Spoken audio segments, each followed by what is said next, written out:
Hai semuanya, balik lagi di YouTube channel aku. Thank you so much nih yang udah klik ya. Memang penasaran ya? Jadi ya benar gitu. Nanti aku bakalan ceritain ngomong-ngomong. Ini bagus banget ya lightingnya ya. Iya soalnya ini ya cuma di sini ya. Aku kalau misalkan di studionya Move On Multimedia aja nih yang bisa seproper ini. Jadi thank you so much buat Move On Multimedia. Iya iya iya iya. Dan aku jujur aku sebenarnya mau curhat gitu ke kalian. Ini sebenarnya pelajaran sih, pelajaran hidup menurutku gitu kan. Kali ini melupakan relationship dulu gitu. Ini lebih dalam dan lebih sakit hati sebenarnya kalau mau dipikir-pikir lagi ya, ini lebih sakit hati banget. Belakangan ini belum lama sih, itu ada yang namanya suntik modal Alkes. Ada yang tahu di sini? Nah ini aku bakal taruh di sekitar sini. Ada banyak beritanya yang udah naik banget nih masalah suntik modal Alkes. Karena apa? Karena kerugiannya itu nggak bercanda gitu loh. Tidak bercanda kerugiannya, dan kami pun yang ikutan suntik modal Alkes juga nggak bercanda untuk mempercayakan dana kita ditaruh di situ. Jadi suntik modal Alkes ini adalah investasi ya. Kadang beon juga, saya termasuk salah satu yang beon. Kenapa bisa-bisanya ikutan suntik modal ini? Ini saya merosting diri sendiri jadinya ya kayaknya di sini. Emang apa sih nggak boleh? Sombong amat. Jadi suntik modal Alkes ini tuh diiming-imingi membiayai proyek pemerintah ataupun swasta untuk kebutuhan alat kesehatan. Itu intinya dulu ya, suntik modal Alkes itu. Dan kerugiannya berapa? Kerugiannya 1,7 triliun.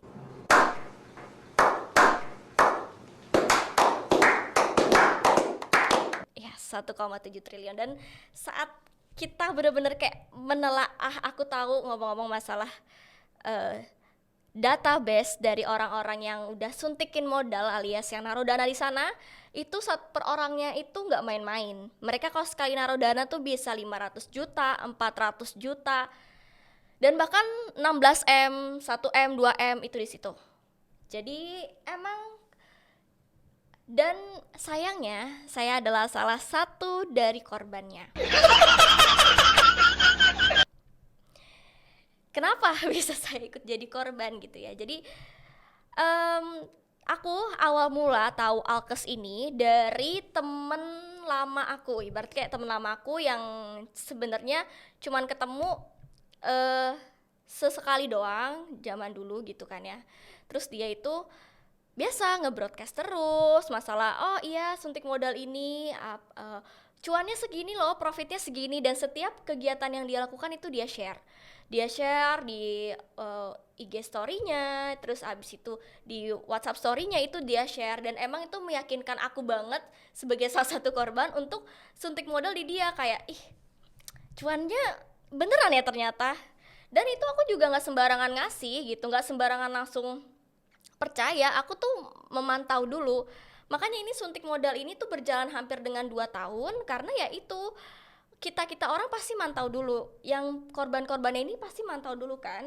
Jadi sudah adanya itu dari 2019 akhir itu udah ada, dan dia nge-broadcast terus kayak gitu. Setiap cuannya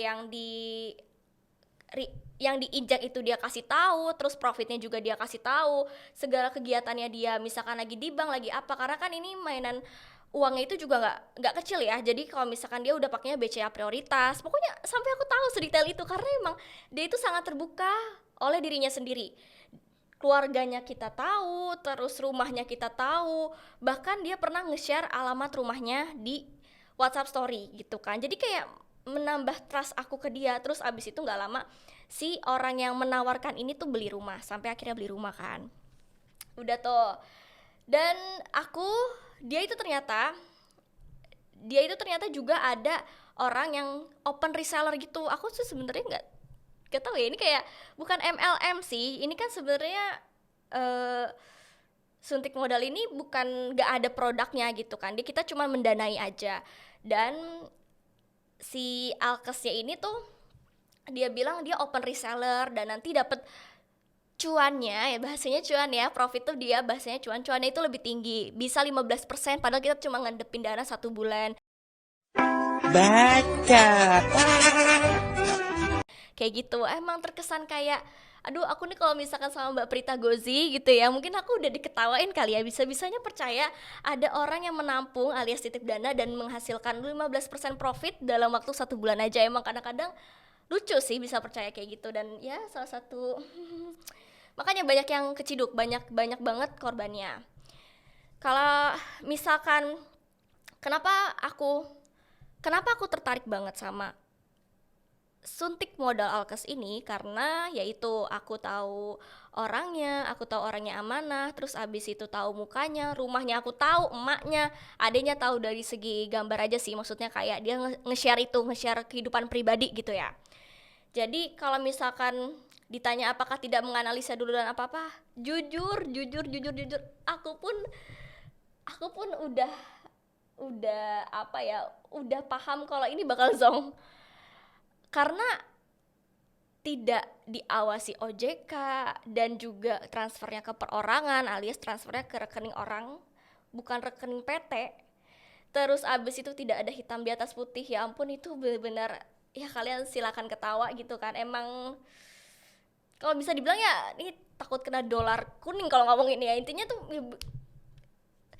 tolol aja gitu kan ya, percaya aja gitu. Tapi emang banyak korbannya, ini tuh banyak korbannya. Tadinya tuh aku pengen juga ngundang salah satu yang jadi reseller dari suntik modal ini untuk ngejelasin dia yang bisa percaya akan usaha itu dan ngejualin kayaknya tuh lebih apa ya, lebih ekstrim lagi.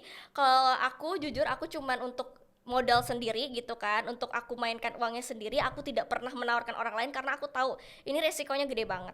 Bahkan ada orang yang sampai tanda tangan di atas materai, padahal dia menyerahkan ke orang itu aja nggak pakai tanda tangan di atas materai. Jadi itu hati-hati banget, kalian jangan sampai terlena sama hal-hal kayak gitu tuh, please banget jangan. Cukup aku dan teman-temanku yang sekarang jadi korban aja gitu. Kalian yang di sini jangan sampai ikutan kemakan omongan-omongan yang seperti itu atau bisnis-bisnis yang nggak jelas asal usulnya.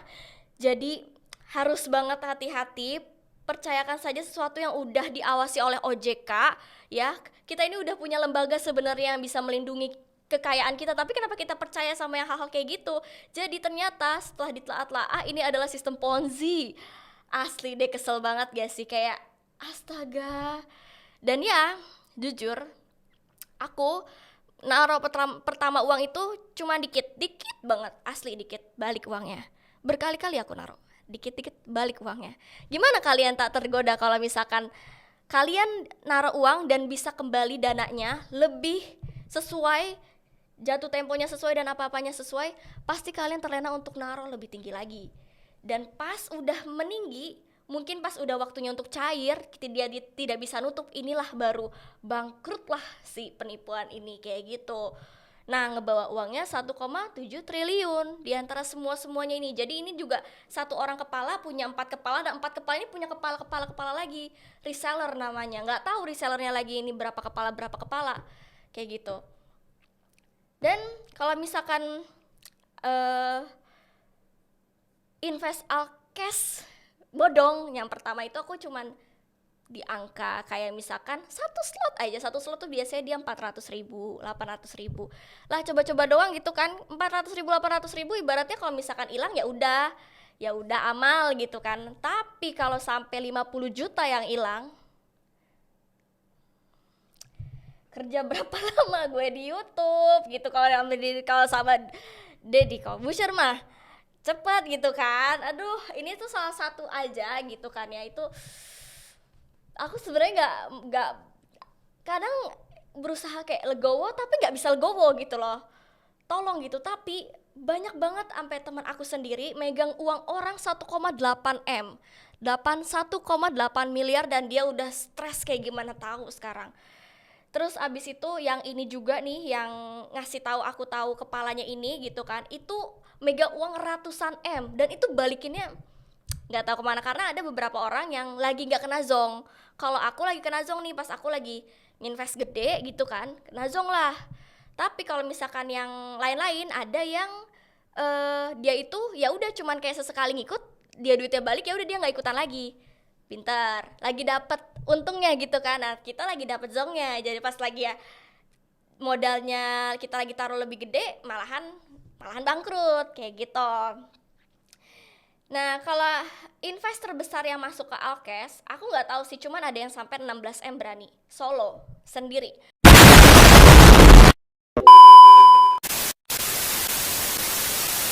16M dimasukin ke situ dan duitnya dinyatakan hilang sekarang. Dan tentu saja dia nangis, dia bener-bener langsung ngurusin ke mana-mana dan udah kayak nangis-nangis kayak gitu ya. Wajar. 16M, duit sendiri 16M, ternyata kalau ditelah-telah banyak yang punya duit ya masa pandemi ini. Banyak banget yang berani kayak invest karena emang yang ditawarkan gede sih, jadinya kayak percaya-percaya aja gitu kan. Nah kalau invest, pokoknya kalian kalau misalkan ketemu sama usaha-usaha atau enggak yang mengatasnamakan investasi, itu jangan asal percaya deh. Maupun berapapun 100% duitnya kembali, ya kalian jangan percaya lah, jangan percaya gitu aja gitu kan. Harus bener-bener lebih baik ada hitam di atas putih lah. Walaupun itu perorangan, ibaratnya hukumnya itu juga kuat. Kalau udah kayak gini kita bisa ngapa-ngapain tapi susah dan lama prosesnya. Dan sekarang ini masih diurus. Kalau misalkan nanti, aku sebenarnya jujur pengen banget ngundang reseller yang megang uang orang itu gimana, karena kalau misalkan aku sendiri di sini aku cuma curhat apa yang aku rasain, aku ketipu puluhan juta gitu kan ya, dan yang lain tuh juga banyak banget yang ketipu atas investasi bodong ini. Luar biasa, ini investasi bodong, salah satu investasi bodong yang sukses menipu banyak orang dan banyak orang kaya jelas gitu kan yang ikut ketipu juga di sini. Luar biasa. Jadi mungkin next episode aku bakalan insya Allah ya, kalau misalkan dipertemukan sama resellernya, karena jujur resellernya lagi stres sekarang. Alhamdulillah aku masih dilindungi Tuhan, tidak pernah untuk menjadi reseller gitu kan. Uang aku sendiri pribadi, tapi nanti insya Allah aku akan bawa resellernya ke kalian. Kita akan ngobrol bareng lebih lanjut tentang investasi bodong ini yang masih anget ini, masih diurus sama Bareskrim, dan semua dokumentasi, dana dan sebagainya itu masih diurus. Aku sekarang masih ada di grup WhatsApp-nya, dan informasinya terakhir adalah masih dicek segala berkas seperti transferan terakhir, rekapan modal-modal yang masuk dan lainnya, itu masih berjalan terus gitu. So kalau ditanya kenapa aku bisa masuk ke investasi bodong, jelas ya karena saya lagi terlena aja gitu kan. Yang tadi yang aku udah kasih tahu gimana step-stepnya kenapa aku bisa terlena. Aku cuma kasih tahu kalian hati-hati lagi, emang sekarang lagi butuh uang, tapi hati-hati dalam menggunakan uang kalian. Jangan sampai malah pengennya cuan jadi culas ya, apa ya, jadi kayak malah tambah zong kayak gini. Ya, semoga kalian semua dilindungi oleh Yang Maha Kuasa, jaga kesehatan selalu, dan nantikan aku di next episode berikutnya. Bye-bye.